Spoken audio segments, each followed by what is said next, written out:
KKN bersama dan KKN kebangsaan. Dan tak lupa pula saya sampaikan selamat kepada adik-adik yang telah dinyatakan lolos dan berhasil lolos seleksi di kampus Unja.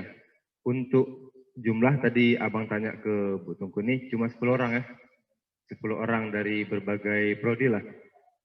Mungkin abang di sini santai aja lah, maksudnya nggak terlalu kaku untuk penjelasan tentang KKN di sini. Oh ya, perkenalkan, nama abang Muhammad Reni Saputra Arianda. Abang angkatan 2016, jurusan Teknik Sipil. Untuk alumni KKN yang masih berada di kampus, itu kami kemarin itu KKN BKSPTN Barat itu berjumlah 12 orang, dan KKN kebangsaan itu 2 orang, yaitu Bang Yulizar dan Yuza Aulia dari FKM. Nah, yang masih bertahan dan masih berkuliah di kampus itu, alhamdulillah tinggal 2 lagi. Dan abang pun menyusul lah insya Allah. Nah, oke, langsung ke materi aja, kita bawa santai presentasinya. Next bang. Oke. Yang pertama itu pembekalan. Nah, kami itu kan ada 2 nih, BKSPTN Barat, yaitu Badan Kerjasama Perguruan Tinggi Negeri Bagian Barat se-Indonesia. Dan yang kedua adalah KKN Kebangsaan yang dibagi Ternate dan Tidore. Nah, yang abang ikuti adalah KKN BKS yang sebelah kiri, yang almet kuning. Nah, di situ, di foto sebelah kiri itu merupakan pembekalan dan pelepasan peserta. Itu auditorium atau aula Universitas Sumatera Utara di hari kedua. Nah, di sini pembekalannya disampaikan oleh Ketua LPPM. Abang lupa namanya, pokoknya ada nama ujung marganya itu Saragih. Di situ bisa dilihat perempuan yang pakai jilbab pink itu adalah Bu Khairunisa sebagai pendamping kami, dan juga Pak Radi yang asisten pendamping dari Bu Ica. Nah, foto yang kanan merupakan penyambutan ketika sampai di Ternate. Ada Pak Jasman langsung, Pak Rektor kita, dan juga Bu Khairunisa tentunya sebagai ketua pendamping. Nah, dari foto tersebut tidak di hari yang sama. Kami berangkat pertama karena jarak antara Aceh ke Medan itu, ataupun lebih tepatnya Parapat, itu lebih singkat daripada yang di Ternate. Nah, mahasiswa yang di Ternate itu lebih sedikit dikatakan enak lah. Karena kenapa? Karena mereka transportasinya pakai pesawat. Sedangkan kami ya pakai travel gitu kan. Jadi ya sedikit berbeda lah. Cuman ya tidak ada perbedaan karena memang jaraknya terlampau jauh. Mungkin itu aja. Next loh. Oke. Adapun tema ataupun yang menjadi arahan atau acuan kita lah ketika sampai di sana. Nah, abang kasih tahu dulu. Ketika kami dulu seleksi, itu sampai 3 tahap oleh Bu Ica untuk pematangan program yang akan dibawa. Baik itu dari segi kultur, seni, budaya, ataupun program-program sesuai dari prodi yang kita akan bawa ke sana. Nah, ketika kami di briefing ataupun persiapan materi selama 3 kali dengan Bu Khairunisa itu, hari pertama itu lebih ke materi yang akan dibawa, misalnya kayak program A, program B, program C. Di pertemuan kedua, kami lebih matang lagi. Setelah program ini, apa program cadangan selanjutnya? Ketika tidak diterima program A ini. Pertemuan ketiga, kami langsung praktek. Artinya ketika misalnya ada mahasiswa yang ingin membawa program tari saman, maka akan ditampilkan. Mahasiswa yang akan membawa misalnya pliu. Pliu kan merupakan makanan khas Aceh. Dia memasak. Satu lagi pisang tali. Itu dimasak. Artinya kayak gini, ketika ada program yang ingin kita buat, harusnya dan lebih baiknya itu dipersiapkan dari sekarang. Artinya ketika di lokasi itu tidak dipakai, kita tetap steady. Artinya itu merupakan plan cadangan begitu. Oke, adapun tema dari KKN BKSPTN Barat itu yaitu pengembangan kearifan lokal dan ekowisata di daerah Simalungun. Nah, balik lagi. Ada yang tahu Danau Toba? Ada yang tahu Parapat? Oke. Tahu Bang, tahu. Jadi abang dulu kan bagian Parapat nih. Nah, kalau untuk ininya, kalau untuk skop besarnya itu di Simalungun. Nah, di Simalungun itu kami itu 300 peserta yang ikut BKSPTN Barat. Dari 300 peserta tersebut dibagi 15. Jadi kami cuma dapat 20 kelompok. Dari 20 kelompok tersebut ada yang berdekatan, ada yang berjauhan, bahkan sampai ada yang ujung Simalungun sampai ke ujungnya lagi baru bisa ketemu. Itulah saking luasnya Kabupaten Simalungun. Nah, adapun tema yang kedua di KKN kebangsaan yaitu memperkokoh rasa kebangsaan melalui pengelolaan sumber daya berbasis kepulauan dan mitigasi bencana. Nah, abang jelaskan lagi nih. Abang di sini lebih paham tentang KKN abang nih ceritanya. Nah, di kebangsaan kan ada namanya Yulizar dan Kak Yuza Aulia. Mereka berdua udah alumni. Jadi waktu mereka untuk ke sini mungkin ada kesibukan masing-masing lah. Oke, di dua tema ini hampir sama program kerja yang akan dilakukan. Cuman bedanya ketika di KKN BKS Barat, program yang kita bawa itu 50% bakalan terpakai ketika sampai di lokasi. Beda dengan KKN kebangsaan. Kenapa? KKN kebangsaan sudah ditentukan programnya oleh Wali Kota Ternate. Sudah ditentukan. Baik itu kearifan lokal, ekowisata, dan mitigasi bencana. Oke, next Bang. Nah, ini beberapa program kelompok abang. Abang alhamdulillah dapat di bagian kelompok 6 di Parapat. Ini merupakan contoh kecil aja. Nanti mungkin abang jelaskan di infografis. Jadi di bidang pendidikan, abang itu ada membuat tentang sosialisasi mengajar di beberapa TK atau PAUD sekitar di Parapat. Itu pendidikan yang bebas. Karena di situ bisa dibilang masih mayoritas non-muslim. Tapi kami tidak mengucilkan antara TK, PAUD ataupun yang non-muslim tadi. Kami tetap berbaur, jadi kami bikin sebuah kelompok belajar. Jadi kami nanti gabungkan mereka di satu tempat, tapi kami bagi-bagi jamnya dan kami bagi orang-orangnya begitu. Yang kedua adalah safari mengajar di SD, SMP, dan SMA. Ketika di SD dan SMP, materi yang kami sampaikan itu lebih ke umum, artinya kayak mata pelajaran ataupun pendidikan seperti MTK, IPA, biologi, segala macam lah. Nah, ketika sampai di SMA, kami memberikan sedikit gambaran tentang kuliah. Yang artinya mereka kan bakalan penerus nih. Kalau ada yang ingin kuliah, otomatis mereka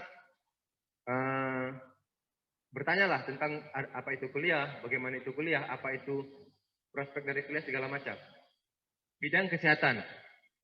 Yang pertama, sosialisasi PHBS dan pemberian vitamin A di posyandu pada balita dan juga orang dewasa. Ini kami bekerja sama dengan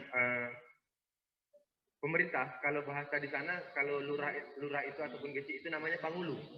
Jadi kami melobi Pangulu untuk mendatangkan dinas kesehatan untuk menjalankan program ini. Karena kenapa? Di Parapat sendiri walaupun orang mengenal Parapat itu adalah pintunya untuk masuk Danau Toba. Orang mengenal begitu. Tetapi ketika kita berbicara masalah tenaga kesehatan, mereka sangat, kalau bisa dibilang, bukan apatis, tapi setengahnya apatis. Dalam artian mereka lebih percaya yang dimana abang, sesuai bidang abang lah. Artinya ketika objek wisata ataupun tempat tersebut tidak menjamin keselamatan para wisatawannya, maka itu kan akan juga berbahaya. Oke, itu program abang. Mungkin nanti lebih jelasnya mungkin bisa tanya ke abang. Yang ketiga, pembuatan selai manis dari mangga. Ini lebih tepatnya ke pariwisata ya, abang tadi salah mindahin. Pembuatan selai manis dari mangga khusus Parapat dan pembuatan hand sanitizer. Hand sanitizer dari bahan alami, dari bahan herbal. Nah, abang fokus ke pembuatan hand sanitizer. Kenapa? Karena di sana orang itu bertanya-tanya tuh, apalagi sekarang COVID nih. COVID kan bisa kita bilang kalau nggak masker, hand sanitizer, ataupun ya ibaratnya yang komposisi untuk COVID lah, artinya untuk keselamatan. Jadi di sana abang buat Itu hand sanitizer dari lidah buaya, daun serai, dan jeruk nipis. Mungkin nanti adik-adik bisa searching lagi untuk lebih pendalaman ya. Selanjutnya di bidang pertanian. Nah, di bidang pertanian, abang buat, bukan abang sih, maksudnya kelompok abang itu ada mencanangkan beberapa program. Karena kenapa? Di daerah Parapat itu selain daripada objek wisata di Danau Toba, juga mereka penghasil pertanian yang bagus. Parapat itu memiliki mangga kecil, memang ciri khas Parapat itu namanya mangga madu, tapi bentuknya sekecil ini cuma. Itu yang bijinya sangat kecil dan rasanya sangat manis. Itu memang ciri khasnya Parapat. Makanya kami bikin gitu. Nah, sosialisasi beberapa alat pertanian. Karena abang tadi kan abang bilang mereka juga sektor pertanian.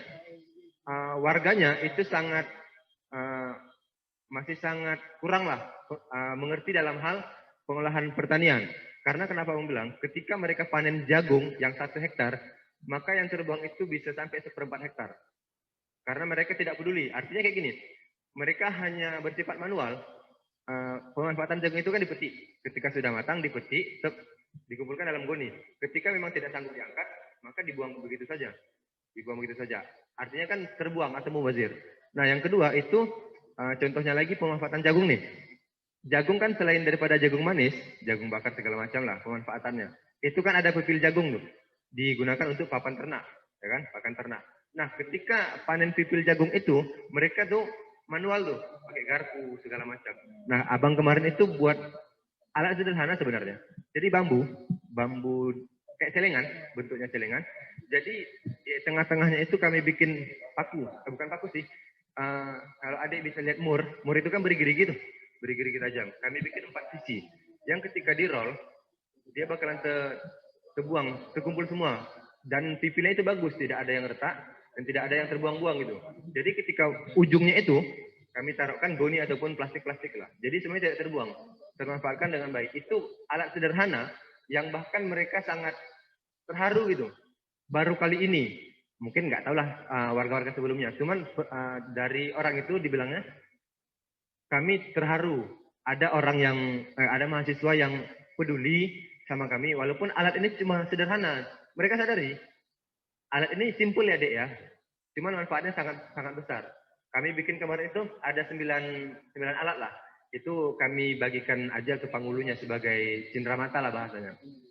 Balik lagi, alat sederhana tapi fungsional. Pikirkan itu nanti ketika di lokasi. Oke. Nextnya bidang wisata. Nah, balik lagi, tema kami kan tentang ekowisata nih di Parapat nih. Kami membuat spot foto, yang dimana spot foto itu langsung mengarah ke Danau Toba. Mungkin adik-adik tahu frame Instagram dari kayu. Kami bikin seperti itu, tapi lebih ikonik lagi. Nanti ada abang tampilin fotonya. Oke, next bang. Nah, adapun tujuan KKN, abang kecilkan aja. Yang pertama, menjadi wadah pengembangan diri untuk membuat program yang bermutu dan bermanfaat bagi masyarakat nantinya. Seperti yang disampaikan pemateri-pemateri sebelumnya, buatlah program yang tidak susah, simple, namun terlaksana, dan feedbacknya bagi masyarakat itu sangat bermanfaat. Yang kedua, dapat menambah wawasan bagi masyarakat luas tentang inovasi program-program baru yang dapat membuka wawasan masyarakat sehingga lebih berkembang. Menyangkut dari poin pertama tadi, program yang sederhana, bagus atau tidaknya itu adalah bergunanya bagi masyarakat. Mau sebagus apapun, mau semahal apapun, mau semewah apapun, ketika tidak berguna, sama saja. Yang ketiga, hasil inovasi program tersebut juga akan direalisasikan oleh pemerintah terkait untuk kemajuan daerahnya. Nah, di poin ketiga ini sangat adik perhitungkan atau pikirkan dari sekarang. Karena kenapa? Berkaca dari KKN kebangsaan, mereka kan udah ditetapkan nih tentang ekowisata dan mitigasi bencana. Dan salah satu contoh itu adalah Bang Yulizar. Bang Yulizar membuat program yaitu rumah tahan gempa dari tulangan bambu. Biasanya tulangan untuk rumah biasanya besi kan? Besi. Ini tulangan utamanya dari bambu. Dan alhamdulillah program dari Yulizar ini program terbaik yang ada di KKN kebangsaan. dan itu dipresentasikan di penutupan. Itu kabar yang wah sebenarnya. Karena kenapa? Di antara beratusan-ratusan program, dia termasuk program nomor 1 paling terbaik. Dari itu, Yulizar. Jadi adik pikir-pikirkanlah program yang simple tapi sangat wah gitu ketika sampai di lapangan. Oke, next dong. Berikut merupakan next lagi bang sampai ini karena foto-foto. Next lagi sampai habis. Back lagi. Itu kumpulan foto. Back lagi. Ya, misalnya back kembali. Kembali.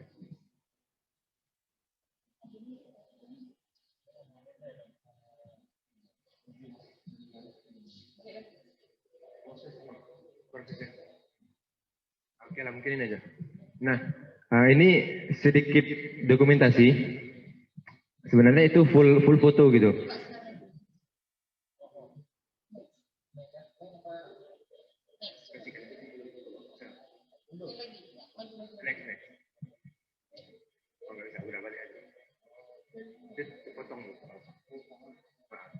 Jadi ini sedikit lah potongan foto. Yang sebelah pojok kanan atas itu selai manis tadi, mangga khas Parapat. Jadi pemanfaatan itu. Jadi gini, mangga itu karena mereka kurang, ya biasanya kan dijual di pasar, ya udah cukup sampai segitu. Dan harga 1 kilo itu pada masa abang itu 15.000. Dan itu lebih banyak terbuang daripada dijual ketika panen ya. Jadi ya udah ketika dibuang, ya udah nggak apa-apa. Mereka beranggapan seperti itu selalu. Nah ketika kami kemarin, coba kami usulkan kepada pangulunya, Pak kalau bisa Pak, kumpulkan satu penampungan yang dapat menampung itu, tapi jual harga murah.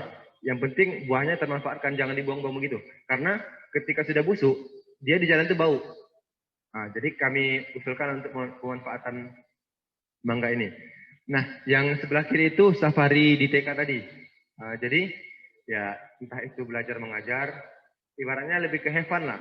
Artinya ketika kita sampai ke PAUD dan ramah kepada warganya, otomatis orang tuanya ketika kita masuk membuat program itu lebih enak.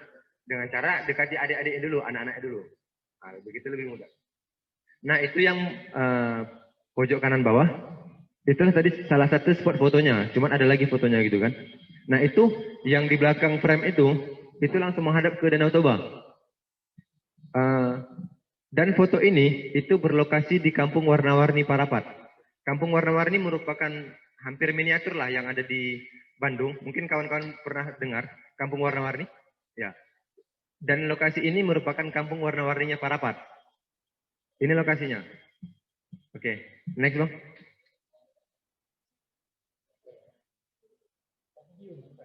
Next lagi bang. Ada apa? Oke. Mungkin ini gabungan lah ya. Gabungan foto. Mungkin sedikit bercerita. Yang foto di tengah atas itu adalah ketika kami sharing-sharing lah ataupun pematangan materi oleh Bu Khairunisa. 14 orang, belum dipisah-pisah gitu kan. Yang pojok kanan itu Yulizar dengan Warek. Ketika sudah sampai di Ternate. Mungkin yang sebelah kiri itu adalah kelompok kami. Itu lokasinya itu di ruang Taman Parkiran USU. Ketika pelepasan yang dilakukan langsung, yang disampaikan langsung oleh Rektor IPB waktu itu. Jadi semua 20 kelompok ditempatkan di parkiran USU tadi dan sekalian pelepasan oleh Rektor IPB. Oke, foto sebelah kiri pematangan materi lagi. Nah, foto yang di pojok kiri itu merupakan foto 1 hari sebelum kami keberangkatan. Di situ bisa dilihat Bu Khairunisa atau biasa kami panggil Bu Ica, nama asiknya. Bu Ica dan Pak Radi. Foto di tengah merupakan kami ketika hari penutupan. Hari penutupan itu di auditorium hotel di Simalungun, lupa nama hotelnya. Itu hari penutupan tuh.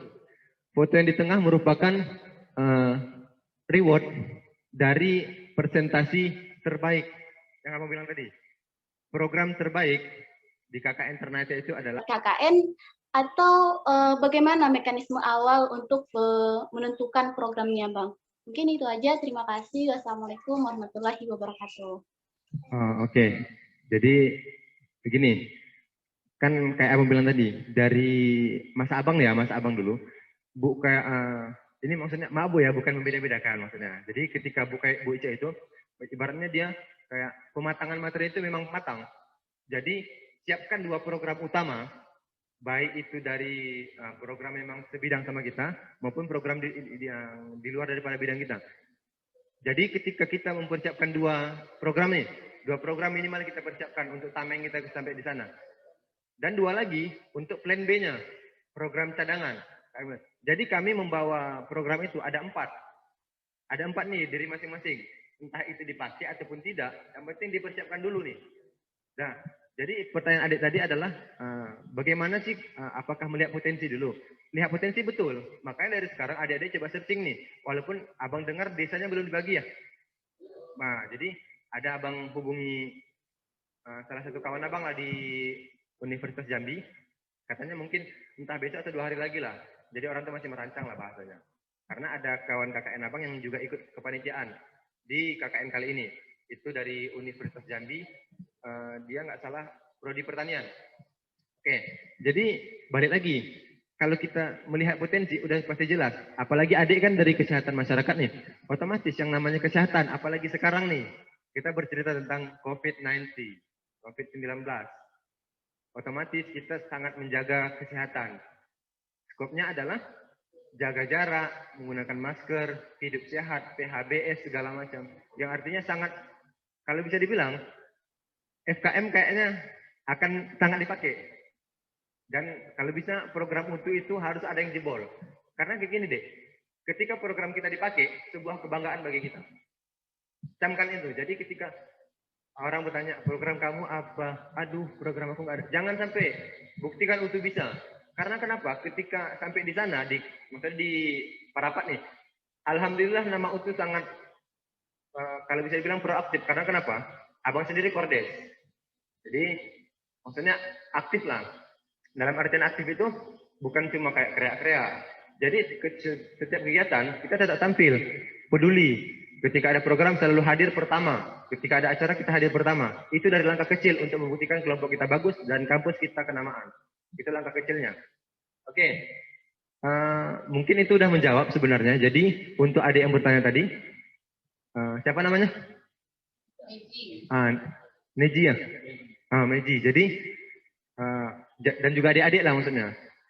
Persiapkan program sebaik mungkin, sematang mungkin, sepaham kalian mungkin. Dan pastikan lagi nih, angka keberhasilan dan angka persentasi itu akan terlaksana, kalian perhitungkan. Jadi nggak cuma buat program yang simple, tapi harus dipikirkan lagi, oh ini programnya bagus, dan kalian harus pertahankan nih. Nanti walaupun ketika sampai di lapangan akan ada program yang sama, ya nggak masalah. Tapi program kalian memang udah dari mulut kalian ketika ditanya nanti. Begitu. Mungkin itu udah menjawab pertanyaan. Kalau emang ada lagi, bagaimana ininya jawabannya? Puas atau memang ada pertanyaan lagi? Atau memang bagaimana? Bang, terima kasih. Oke, ada lagi nggak adik-adik yang sedang Zoom?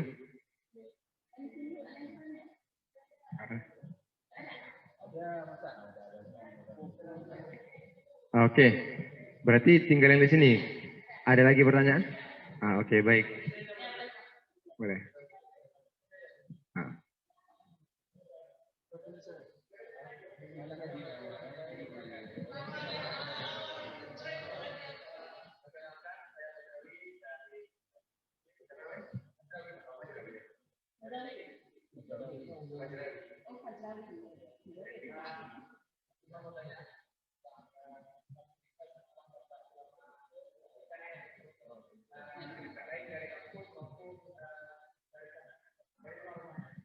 Baik itu aja.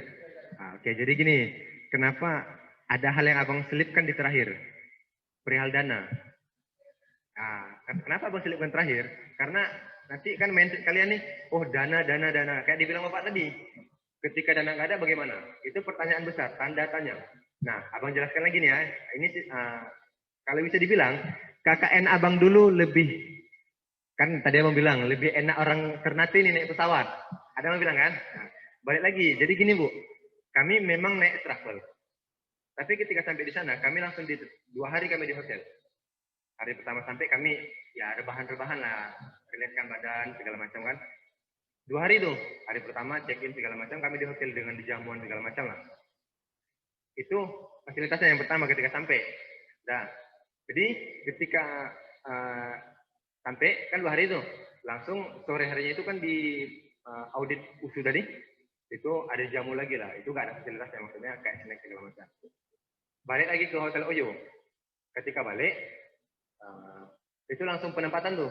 Penempatan lagi kan, diambil barang-barang. Jadi kami langsung dikirim ke lokasi menggunakan, kalau kita di sini mini jet bus. Jadi mini jet bus itu satu berkelompok lah. Keramat.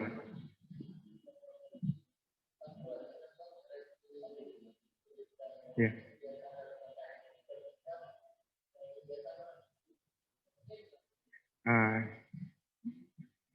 Oke, non fisik.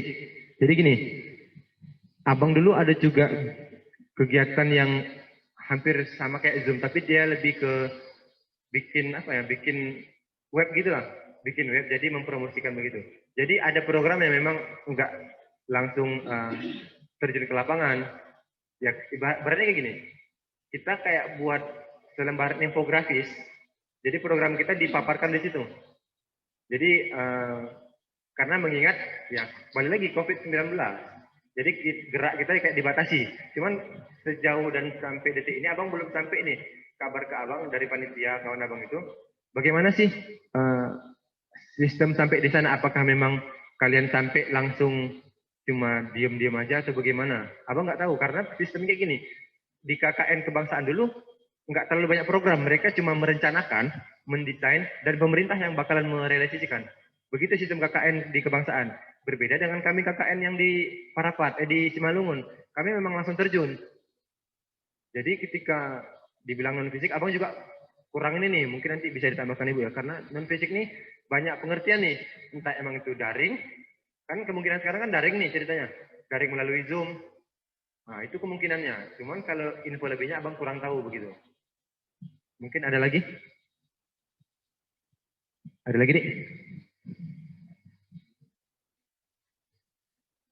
Oh, nggak ada ya? Alhamdulillah mungkin sampai ini. Mungkin Ibu ada bertanya, Bu? Oh, nggak ada. Oke. Oke, boleh. Boleh. Oke, jadi mungkin itu saja yang banyak ya, bukan sedikit. Banyak yang Abang sampaikan. Pesan Abang, pikirkanlah kembali program yang efektif untuk digunakan di masyarakat.